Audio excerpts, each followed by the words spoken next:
नमस्कार दर्शक बंधु मु ज्योतिर्विद सुधीर स्वागत जनाऊँगी मोर आज राशिफल कार्यक्रम को 2024 मसीहार भाग्यफल वृष राशि व्यक्ति विशेष मान 2024 मसीहाटी केमिति कटिबो 2023 मसीहारे अनेक स्मृति अनेक अनुभूति को पाथेय करी आमे आसी पाद देइछे 2024 मसीहारे। ए 2024 मसीहारे अनेक आशा एवं संभावना आम मन भीतर सृष्टि होउची एवं जानिबा पई आग्रह प्रकाश करूछंती जे 2024 मसीहाटी मो राशि पई केमिति रहिछि। मोर कर्मक्षेत्र आर्थिक दिग पारिवारिक दाम्पत्य जीवन प्रेम प्रसंग शिक्षा स्वास्थ्य एभली अनेक गुडी गुरुत्वपूर्ण तथा महत्वपूर्ण प्रसंग उपर आज आमे आलोचना करिबा भविष्यवाणी करिबा। 2024 मसीहार भाग्यफल संपर्क में विस्तृत भाव में आलोचना करने पूर्व मु प्रथम आपको कही रखा चाहे जे केवल ग्रह नक्षत्र न करोति शुभाशुभम सर्वमात्मा कृतकर्म ग्रहवाद लोकायति। केवल जे ग्रह नक्षत्र मनुष्यर भाग्य को निर्धारण करिथाय ता नुहे बरं निजर कर्म द्वारा आमर ग्रह नक्षत्र बा निजर भाग्य आमर नियंत्रित होता है। तेणु से भागवत हुए तो कहुई जे कर्म करिवो नाना मते फलिबो कर्म रायते। तेणु कर्म को आमे प्राधान्य दबा तत्सहित आमे निजर ग्रह अवस्थिति को विचार को नहीं जानिबा जे आमर भाग्य भविष्य 2024 मसीहार केमति रहिछि। दर्शक बंधु जेतेबेले वृष राशि कथा आमे आलोचना करूचे सेतेबेले बृहस्पति वृष राशि रे द्वादश भाव रहितला बेले शनि दशम रहिचंती राहु एकादश स्थान थिला बेले केतु पंचम रही। तेणु यही परिप्रेक्षी रे जदि आमे कर्मक्षेत्र कथा विचार को नबा ताहले अनेक दिनर आशा एवं अभिलाषा एई 2024 मसीहारे आपणकर पूर्ण हबो। आपण बहु सुनामर अधिकारी हेबे। आपण पद प्रतिष्ठा लोकप्रियता हासिल करिवे। एई 2024 मसीहारे आपण अनेक स्वप्न साकार हेबो एवं ए वर्ष आपण को कथा को लोक माने बेसी गुरुत्व देबे एवं आपण कथा को अन्य लोक माने ग्रहण करिवे। आपण सर्व जनादृत हेई परिबे। तेबे आपण ए वर्ष समयर जदि सदुपयोग करंती ताहाले प्रत्येक क्षेत्र रे कर्म करी आपण आपणकर भाग्य को उज्जवलमय करि पारिबे। दर्शक बंधु ये थिला कर्मक्षेत्र कथा। तेबे कथा प्रवाह को आमे आगु को नहीं चलिबा। आपणकर पारिवारिक दाम्पत्य जीवन कथा आर्थिक शिक्षा स्वास्थ्य चाकरी वृत्ति ए सब संपर्क रे कथा प्रवाह को आगु को नवा पूर्व जदि मोर ए वीडियो आपण मानकु भलो लागुछि ज्योतिष वास्तु एवं धर्म विषय को मोर ऐतिहासिक चैनल जदि आपन को भलो लागुछि ताहले निश्चित भाव में आपण सब्सक्राइब करिवे लाइक करिवे एवं शेयर करिवे एवं नुआ नुआ वीडियो आपण पाइबा पई रोचकपूर्ण तथ्य पाइबा पई निश्चित भाव में आपण सब्सक्राइब टी करंतु। आ आसंतु जानिबा आपनकर पारिवारिक दाम्पत्य जीवनर परिस्थिति ए वर्ष केमति रहिबो। जदि शुक्र ग्रहंकर अवस्थिति को आमे लक्ष्य करिबा तेबे पारिवारिक दाम्पत्य जीवन रे आपणकर टिके बुझामणार अभाव ए वर्ष देखा जाई पारे। पारिवारिक दाम्पत्य जीवन रे सहयोग समन्वयर अभाव हेतु को अशांति आपणकर परिवार रे वर्ष देखा जाई पारे। परिवार एवं आत्मीय स्वजन ठारू जो प्रकार आपण सहानुभूति पाइबा कथा स्नेह सहानुभूति पाइबारु आपण वंचित हला परि आपनको लागि पारे। तथापि मार्च मास परठारु आपणकर परिवार रे शांति आसीबो पारिवारिक सहयोग मिलिबो बंधु एवं सहोदर मानक ठारू आपणको सहयोग मिलिबो एवं आपण प्रत्येक पारिवारिक दाम्पत्य जीवन रे आपण निश्चित भाव रे गोटे भलो परिस्थिति को आपण अनुभव करि परिबे। पारिवारिक शांति आपणकर बजाय रहिबो। तेबे सबुठारु महत्वपूर्ण तथा गुरुत्वपूर्ण प्रसंगटी होची आर्थिक दिग। आसंतु आर्थिक दिग उपरे आमे आलोचना करबा। ए वर्षटी आपणकर आर्थिक दिग केमिति रहिबो। ए वर्ष आपण टिके भाबी चिंती पुंजी निवेश करंतु।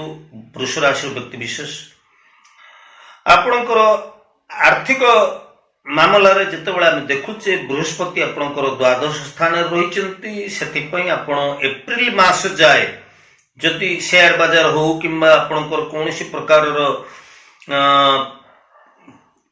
ପୁଞ୍ଜିନିବେଶ କରିବାକୁ ଚାହୁଁଛନ୍ତି କୌଣସି ପ୍ରକାର ବ୍ୟବସାୟରେ, ତାହେଲେ ଆପଣ ସ୍ୱଳ୍ପକାଳୀନ ପୁଞ୍ଜିନିବେଶ କରନ୍ତୁ ନାହିଁ। ଆପଣ ଭାବିଚିନ୍ତି ଦୀର୍ଘକାଳୀନ ପୁଞ୍ଜିନିବେଶ କରନ୍ତୁ। ସ୍ୱଳ୍ପକାଳୀନ ପୁଞ୍ଜିନିବେଶ କଲେ ହୁଏତ ଆପଣ ସଫଳତା ପାଇ ନ ପାରନ୍ତି। ତେବେ ଆପଣଙ୍କର ଏ ବର୍ଷ ରୋଜଗାର ମଧ୍ୟମ ଧରଣର ରହୁଥିଲେ ମଧ୍ୟ ବର୍ଷ ତମାମ ଆପଣ କେବେ ହେଲେ ଆର୍ଥିକ ଅଭାବ ଅନାଟନରେ ପଡ଼ିବେ ନାହିଁ। ତେବେ ଏପ୍ରିଲ ମାସ ଠାରୁ ବର୍ଷ ଶେଷ ଯାଏ ଆପଣ ଆର୍ଥିକ କ୍ଷେତ୍ରରେ ବେଶ କିଛି ସ୍ୱଚ୍ଛଳତାକୁ ଅନୁଭବ କରିବେ। ବାଣିଜ୍ୟ ବ୍ୟବସାୟ, ଚାକିରି ବୃତ୍ତି ଏବଂ ବିଭିନ୍ନ ସୂତ୍ରରୁ ଆପଣଙ୍କର ଧନାଗମ ହେବାର ଜଣାପଡ଼ୁଛି। ଆଉ ବାଣିଜ୍ୟ ବ୍ୟବସାୟ ମଧ୍ୟ ଏ ବର୍ଷ ଆପଣଙ୍କର ଭଲ ହେବ। ଏପ୍ରିଲ ମାସ ଠାରୁ ଆପଣ ପ୍ରସ୍ତୁତ ହେଇଯାଆନ୍ତୁ। ବର୍ଷ ଶେଷ ଯାଏ ଆପଣଙ୍କର ବାଣିଜ୍ୟ କାରବାର ବହୁତ ଭଲ ଚାଲିବ ଏବଂ ଆପଣଙ୍କର ଆର୍ଥିକ ସ୍ଥିତିରେ ମଧ୍ୟ ଅନେକ ସୁଧାର ଆସିବ। ଆସନ୍ତୁ ଜାଣିବା ଆପଣଙ୍କର ସ୍ୱାସ୍ଥ୍ୟର ହାଲଚାଲ। ଏ ବର୍ଷ କେମିତି ରହିବ ଆପଣଙ୍କର ସ୍ୱାସ୍ଥ୍ୟ କଥା।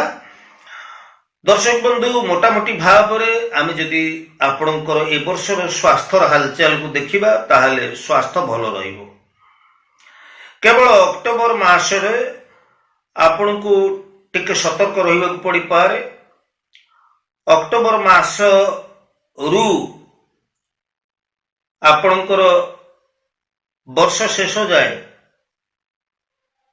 ନିଦ୍ରାହୀନତା ତଥା କୌଣସି ପ୍ରକାରର ଶାରୀରିକ ସମସ୍ୟା ଦେଖାଯାଇପାରେ। ଆପଣଙ୍କର ଉଦରଜନିତ ସମସ୍ୟା, ଚର୍ମ ରୋଗ ଏବଂ ମାନସିକ ଅବସାଦ ଗୁଡ଼ିକ ଦେଖାଯାଇପାରେ। ତେବେ ଜୀବନଶୈଳୀରେ ପରିବର୍ତ୍ତନ, ପ୍ରାଣାୟାମ, ଯୋଗ ଏବଂ ଶୃଙ୍ଖଳିତ ଆହାର ବିହାର ଯାହା ଆପଣଙ୍କୁ ସୁସ୍ଥ ରଖିପାରିବ। ସେଥିପାଇଁ ସ୍ୱାସ୍ଥ୍ୟର ବିଶେଷ ଯତ୍ନ ନିଅନ୍ତୁ, ସ୍ୱାସ୍ଥ୍ୟର ବିଶେଷ ଧ୍ୟାନ ନିଅନ୍ତୁ। ଆପଣ ସୁସ୍ଥ ଏବଂ ନିରୋଗୀ ରୁହନ୍ତୁ। ଆସନ୍ତୁ ଜାଣିବା ଶିକ୍ଷାର୍ଥୀମାନଙ୍କ କଥା। ଏ ବର୍ଷ ପାଠ ପଢୁଆ ପିଲାମାନଙ୍କର ବର୍ଷର ଶେଷ ପର୍ଯ୍ୟାୟରେ ଅର୍ଥାତ୍ ସେପ୍ଟେମ୍ବର ମାସ ପରଠାରୁ ବର୍ଷ ଶେଷ ମଧ୍ୟରେ ନିଶ୍ଚିତ ଭାବରେ ଶିକ୍ଷାର୍ଥୀମାନେ ଶୁଭ ଫଳ ପାଇବେ। ଶିକ୍ଷା କ୍ଷେତ୍ରରେ ଅଗ୍ରଣୀ ଭୂମିକା ଗ୍ରହଣ କରିବେ। ଚାକିରୀ କ୍ଷେତ୍ରରେ ଯେଉଁମାନେ ଚାକିରୀ ଆଶାୟୀ ପ୍ରାର୍ଥୀମାନେ ରହିଛନ୍ତି ବା ବେରୋଜଗାର ଯୁବକ ଯୁବତୀମାନେ ରହିଛନ୍ତି, ନିଶ୍ଚିତ ଭାବରେ କର୍ମସଂସ୍ଥାନଟିଏ ପାଇପାରିବେ। ଏବଂ ଏ ବର୍ଷ ଜୁନ ମାସରୁ ବର୍ଷ ଶେଷ ମଧ୍ୟରେ ଚାକିରୀ ଆଶାୟୀ ପ୍ରାର୍ଥୀମାନେ ନିଶ୍ଚିତ ଭାବରେ ନୂତନ କର୍ମସଂସ୍ଥାନଟିଏ ପାଇପାରିବେ ବା ନୂତନ କର୍ମ ନିଯୁକ୍ତିଟିଏ ପାଇ ରୋଜଗାରକ୍ଷମ ହେଇପାରିବେ। ଆଉ ମୋଟ ଉପରେ ଯଦି ଆପଣଙ୍କର ଏ ବର୍ଷର ଭାଗ୍ୟ ଫଳକୁ ଦେଖିବା, ତାହେଲେ ଏ ବର୍ଷ ଆପଣ ଖୁବ୍ ଶୁଭ ଫଳ ପାଇବାକୁ ଯାଉଛନ୍ତି। ପ୍ରତ୍ୟେକ ଦିଗରୁ ଆପଣ ନିଶ୍ଚିତ ଶୁଭ ଫଳ ପାଇବାକୁ ଯାଉଛନ୍ତି। ତେବେ ହଁ, ଆପଣ ଏ ବର୍ଷ ଅଧିକ ପରିଶ୍ରମ କରିବେ।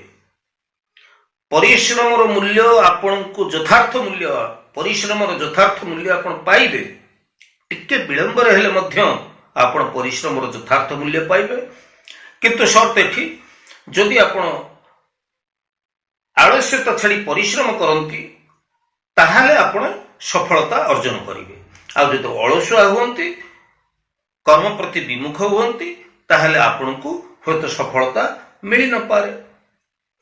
ତେଣୁ ଆପଣଙ୍କର ନିଷ୍ଠାପର କର୍ମ, ଆପଣଙ୍କର ନିଷ୍ଠାପର ଉଦ୍ୟମ ଏବଂ ଆପଣଙ୍କର ସକାରାତ୍ମକ ଚିନ୍ତାଧାରା ଯାହା ଏ ବର୍ଷ ଆପଣଙ୍କର ଭାଗ୍ୟକୁ ଉଜ୍ଜଳମୟ କରି ଗଢ଼ି ତୋଳିବ। ତେବେ ଦର୍ଶକ ବନ୍ଧୁ, ଇଏ ଥିଲା ଆମର ପୁରୁଷ ରାଶି ବ୍ୟକ୍ତି ବିଶେଷଙ୍କର ଭାଗ୍ୟଫଳ ସମ୍ପର୍କରେ। ତେବେ ପ୍ରତିକାର ଆମେ କ'ଣ କରିବା?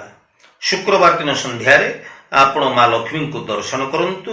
ସୁବାସିତ ଅଗରବତୀଟିଏ ମା ଲକ୍ଷ୍ମୀଙ୍କ ନିକଟରେ ପ୍ରଜ୍ୱଳିତ ଜଳାନ୍ତୁ ଏବଂ ଶ୍ରୀ ସୂକ୍ତ ଯଦି ଆପଣ ପାଠ କରନ୍ତି, ତାହେଲେ ଏହା ଆପଣଙ୍କ ପାଇଁ ଅତ୍ୟନ୍ତ କଲ୍ୟାଣକାରୀ ହେବ। ସର୍ବାରିଷ୍ଟ ଶାନ୍ତି ହେଇ ଏ 2024 ମସିହାର ଅନେକ ଶୁଭ ଫଳକୁ ଆପଣ ପ୍ରାପ୍ତ ହେଇପାରିବେ।